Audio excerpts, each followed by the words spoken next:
All right, let's talk pregnancy and postpartum books. So, when I was first pregnant, I actually read this. I loved it. It was nice to just hold like a physical copy um, for each week to know kind of what's going on, and some stuff doesn't align with the week, so there's this whole thing in there. Anyway, but the other thing I really liked is you could flip through the index and go back. Am I aging myself? Anyway, yeah, so I liked that. Speaking of aging myself, I did get um, this version of it after 35 for my second pregnancy, and I didn't use it quite as much. It was good to know a few things, but maybe I was just a little too close to the advanced age marker. Let's put it that way. But yeah, I really enjoyed the week by week one. And this one's not bad. It's just I didn't use it quite as much, but also maybe it's because I didn't read as much with the 2-year-old running around. Anyway, I mostly want to talk about the ones that I love from postpartum. So after my first baby was born, I didn't realize that I was gonna feel so alone, so isolated, have such a rough time.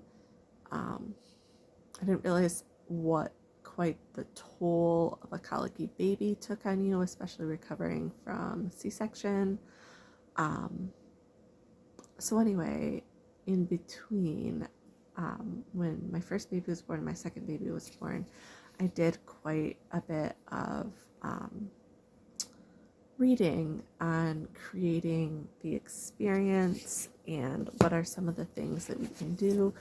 Postpartum doula was my friend. I knew I was doing a repeat C-section, so I didn't have a birth doula, but highly recommend doulas. Anyway,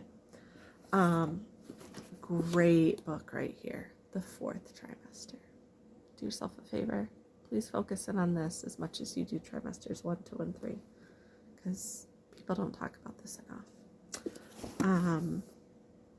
And then, so we all know that we need to nourish our bodies, and like food is medicine, and food is for health, and food is for like nourishing our bodies. And this book, The First 40 Days, is surrounded with food, and it does have some recipes and things.